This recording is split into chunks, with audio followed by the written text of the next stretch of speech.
These will focus essentially on the power sector, if you like, the electricity sector, some people will call it. But let's talk about the whole idea behind power and the provision of it, and of course what the concern has been for many Nigerians, especially at the level of consumption, because for the most part Nigerians don't seem to be as interested in the technicalities of generation and transmission as they are keen on distribution. But then again, distribution is a bit hydra-headed given the challenges around it, especially in the case of Nigeria. If it's not the issue of tariff and billing today, it is about metering and the shortage of it tomorrow. But all of these are part of the concerns that we want to put in front of you this morning on account of this conversation.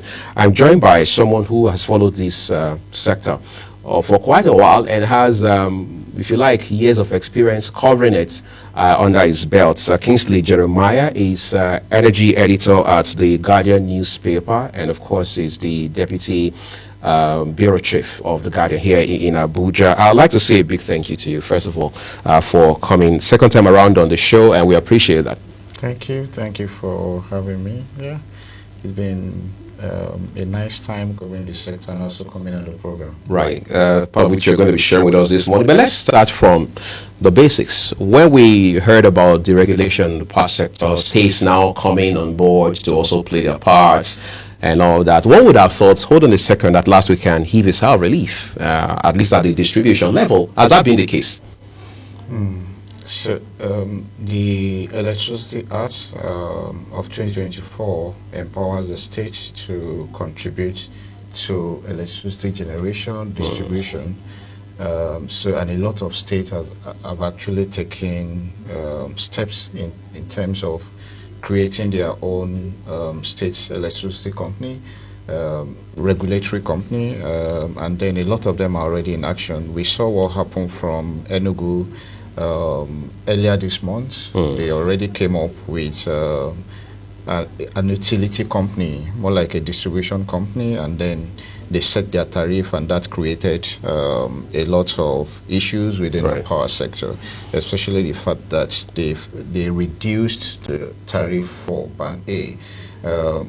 Talking directly to your question, have we seen a level of improved power distribution getting to home, as well as a reduction in the bill that consumers get?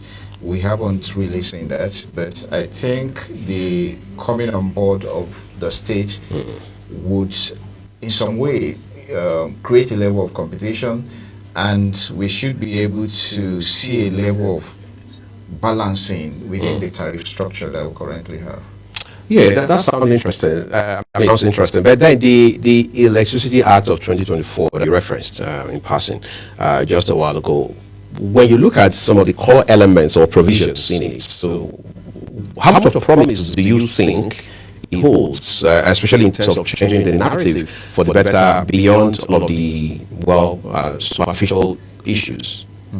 I think one of the critical problems we currently have in the power sector has to do with liquidity. The sector is not liquid enough. We're not getting enough money.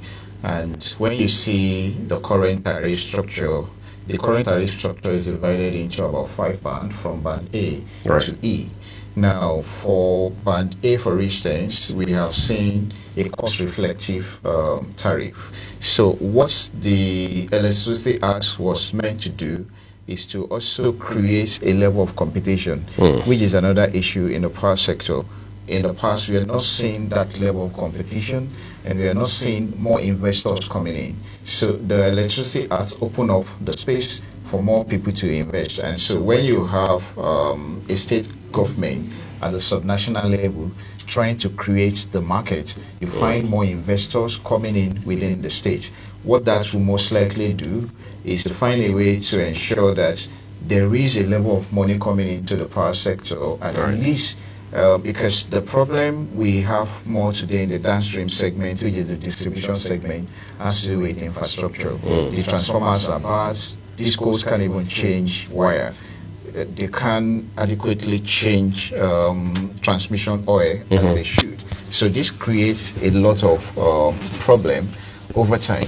So in situations where you find out that I need my wire to be changed, for instance. Right. The disco is possibly asking me to go buy it. I need meter, the disco is asking me to buy it. I need pole, the disco is asking me to buy it. There's going to be a problem. But when you have small fragments of electricity distribution companies, it means that they will be able to bring in more money, more capital to invest in buying transformer, changing wire, and then improving the system. What the current structure look like, particularly for the Band A, is that the Nigerian Electricity Regulatory Commission just directly monitors the power that comes to the feeder. Right. So they don't understand the level of pain that the consumers go through. So because the feeder is just going to tell you that there is light for this X number of hour on this particular feeder, but that cannot tell if the consumer actually get that light or not. And so you might have the light on the feeder, but the wire feeding a particular street is bad, or the pole getting onto the street is bad. In that situation, you will most likely not see electricity within that space. But even if they're on Band A, the meter, the feeder is recording that you have light on that space, and then NEC record and the building is running. Yes, NEC record that, but light might not be getting to some people within the street. So that's what the problem is. So if you have more electricity companies coming up within the state level, then we will see a level of investment that can quickly resolve consumers' issue quicker than you see with a very large utility franchise area. Interesting. So now you mentioned liquidity just a while ago. We are hearing now that the federal government is beginning to, if you like, fiddle with the idea of revoking the licenses for 11 discos with the hope that it can resell them to new investors. Does that look like a smart move, business-wise? The discos need to recapitalize, and there was a window that would have helped the government to reassess their licenses. Only for us to hear in 2023 that window has been extended. So if the window wasn't extended, it would have provided a grant for the government to reassess the entire discos and find a way around it. Going through a legal instrument would provide a better grant for you to do whatever you want to do around that recapitalization. Some are suggesting that each discos need close to about 500 million naira as a basic capital. That's $500 million. Yes, $500 million. Sorry, for a basic capital requirement. The way most discos are today, and let me tell you, the federal government has 40% literally in all the discos. So in terms of stakes. Yes, in terms of stake. And then the private owners have 60%. So it means that the government itself needs to find a way to provide its own level of capital. Because in a business where you have 40% and the private sectors have 40%, if you need to provide capital, if you need to fund a capital project, the federal government needs to drop their 40% part of that budget, and then the private businesses bring in. So I think one thing the government can do, and I think that arrangement was made because of the strategic nature of the business, because the electricity sector also plays a security role. So if you find a way where government can possibly sell some of their stake, their 40% stake, to some private owners, or say sell it on a concession basis, so that people can come in one way or the other and reinvest. Bringing in capital into the sector is very important currently, but the structure of the market currently, even if you bring in more capital, you might not see the gain. So that's what the problem is, the fundamental issue. So money is not just the problem of the current electricity market. You need to find a way to address the other issue around the market. And what are the other issues around the market? The regulatory instruments need to be very strong. Most discos today do not follow up with regulatory instruments as they should. The law said the discos should provide meter. In situations where most customers today, about above 7 million customers do not have meter. They rely on estimated bill. What that means is that you cannot guarantee if you are able to get that money from the consumers or not. If they have meter, one, you will be able to get the money. Second, the money will be transparent.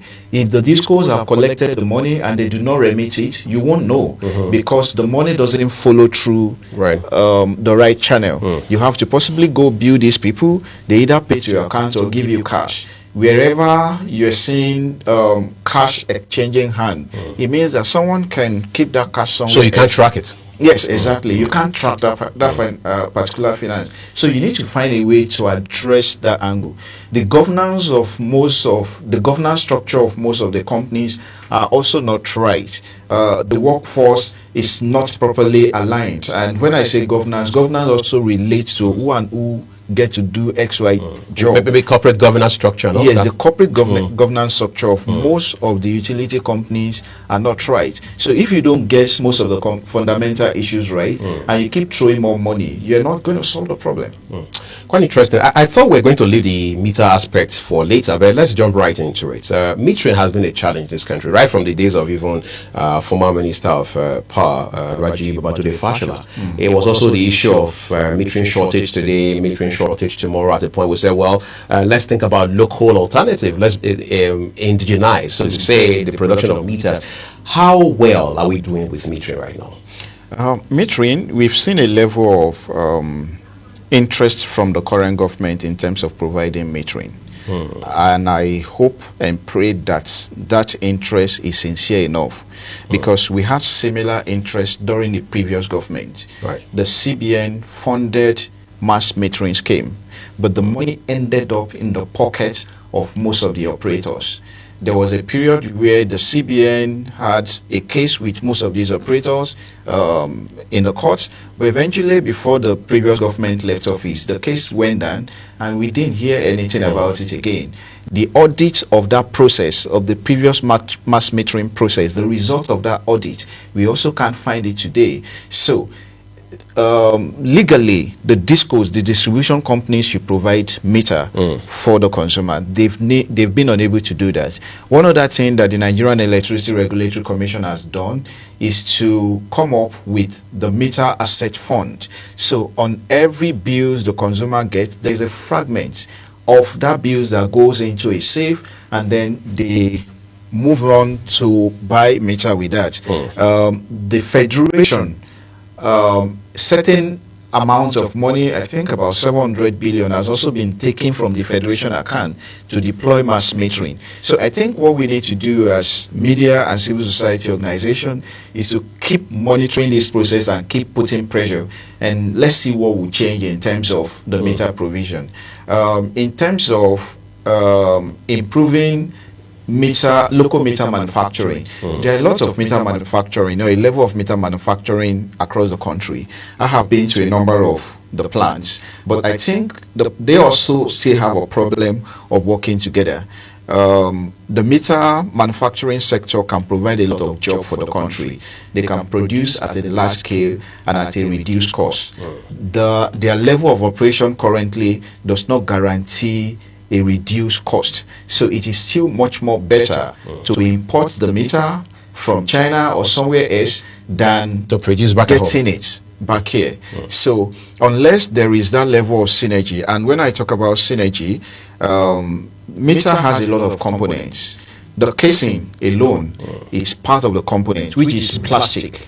So if you have a single uniform metering structure, it means that a manufacturing company can decide to make mode, just one single mode, and produce produce the case for literally all the metering companies, because it's a series of components, and it's similar to whatever you can see in any electric manufacturing organization. So the units that you find are provided by different other organizations. If you have people who are building the different units across board, it will be very easier for the metering companies to deploy and then make the process, make the end product more cheaper. But if you compare each of the meter manufacturing companies, if you don't have a structure that has a uniformity, it means that each meter manufacturing companies will have to possibly produce their mold.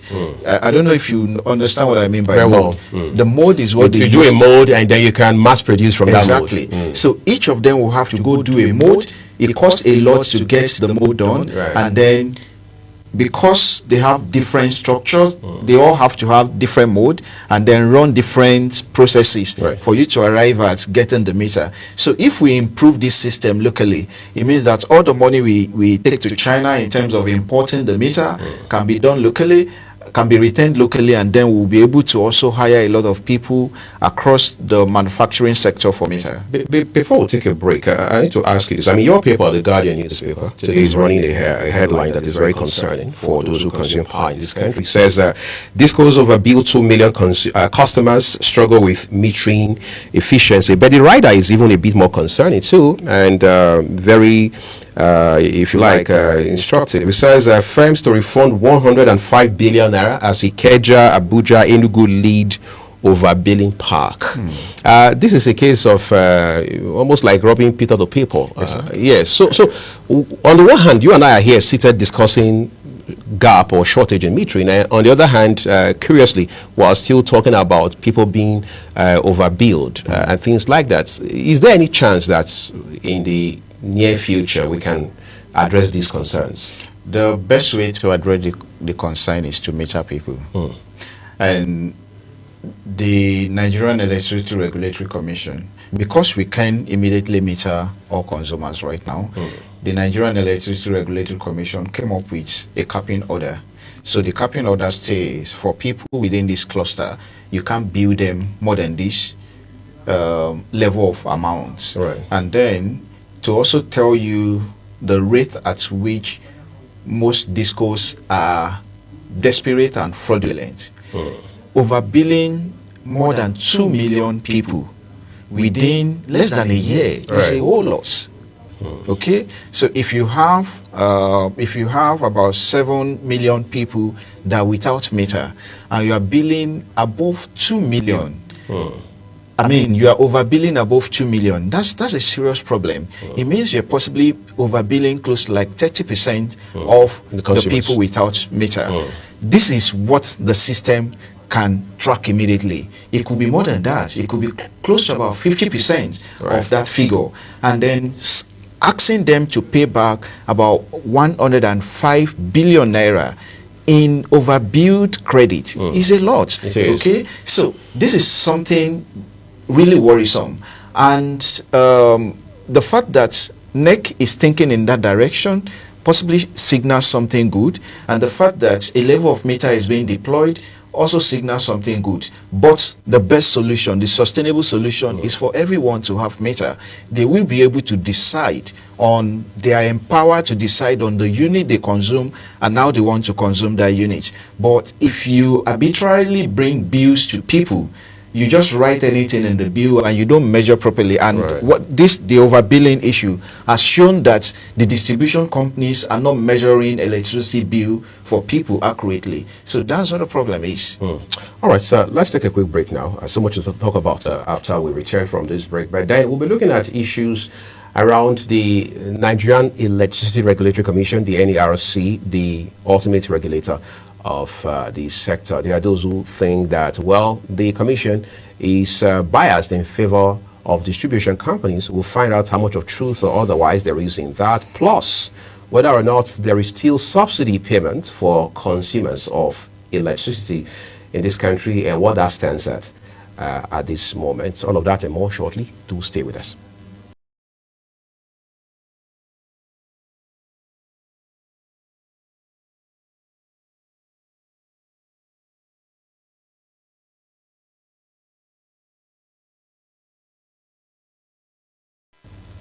All right, let me ask you this real quick. You know, when the subsidy was removed from fuel a little over 2 years ago by President Bola Tinubu, of course, we know what followed the last 2 years, the reactions, the implications economically and otherwise. But then we're not having as much conversation about subsidy in the power sector, as we did or still continue to do in the energy, the petroleum sector.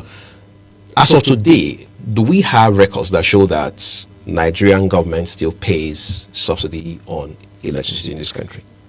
Yes, there is subsidy in the electricity sector, and that subsidy is about 2 trillion naira yearly. The federal, and that's a lot of money, by the way. It is a lot of money, but compared to the subsidy you see on PMS, it is still way lesser. Right.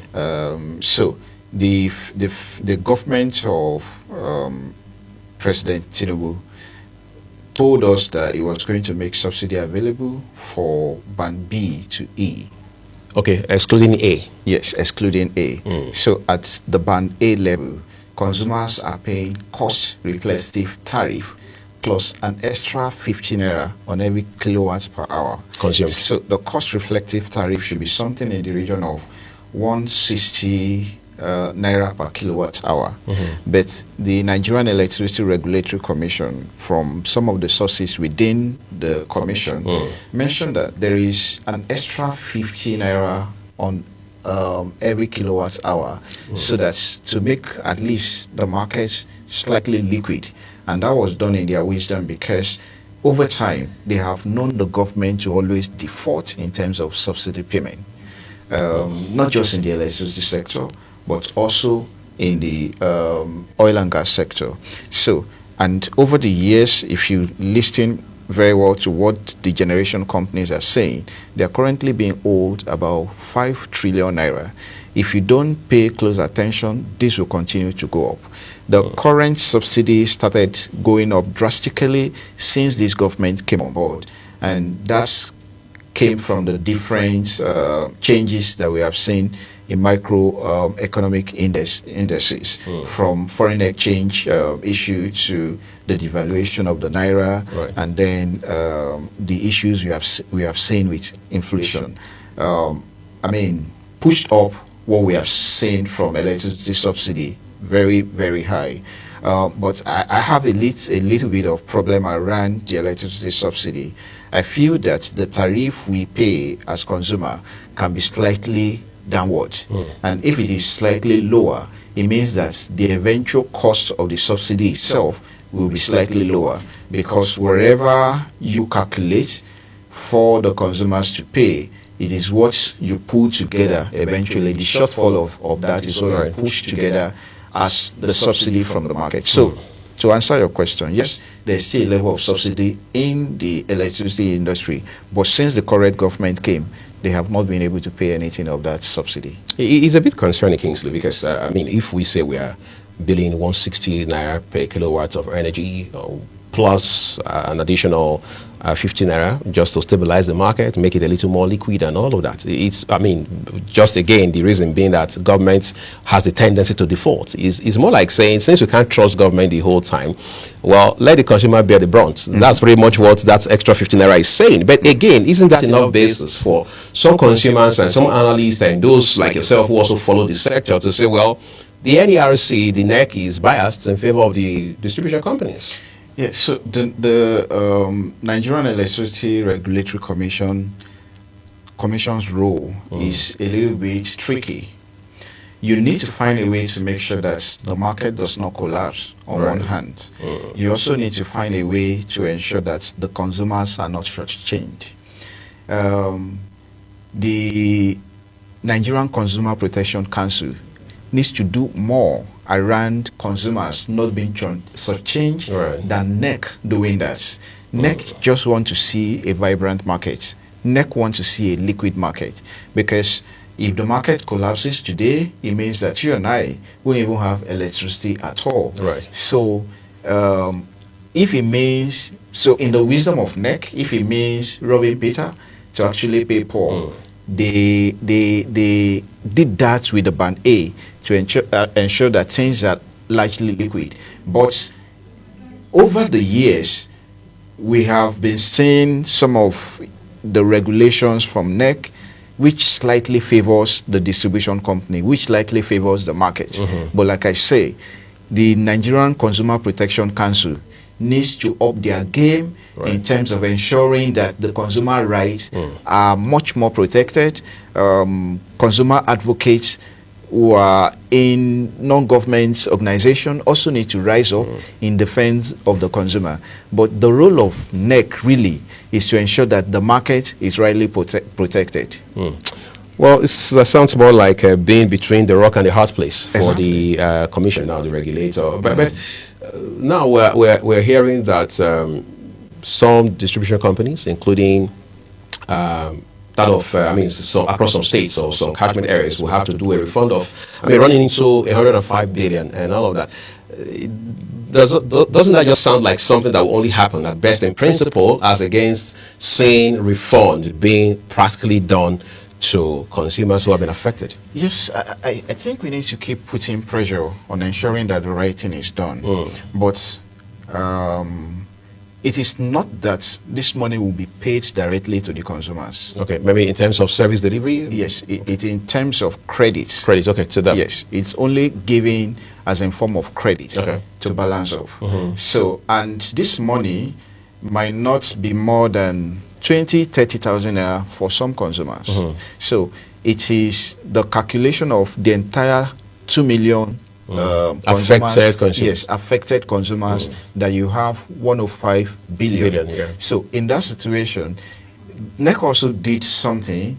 He asked most of the affected distribution companies to publish the list of the people they refunded to on their website. Some of them also make publication on the newspaper. I know a particular disco that did a newspaper publication that was largely transparent. But newspaper publication shouldn't also be enough. If you provide information, it is the responsibility of the people who should hold you to account to actually verify if that was actually done or not. So, and that comes to the role of the civil society organization as well as the media, because the distribution companies are business people. If they can, in the first place, overbill a person, chances are that they might not effectively pay back everyone.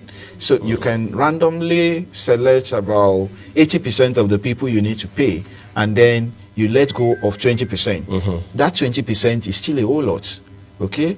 And then why the Nigerian Electricity Regulatory Commission claims that they have a way of checking at their own back end, they can literally check for 2 million people. So which brings to the question, imagine going to check if 2 million people are accurately paid. So what they do is at best random. Okay? So we need to keep having the conversation and keep putting up that level of pressure. But in the first place, the fact that NEC also made the disclosure and published it in their annual report shows that the rest of us who are in the space to speak for the public do everything possible to advocate for the public. All right, I think that's what we're going to leave it. Like you and I talked about off camera the other time, these are an ongoing development or developing story, as we say, in the media.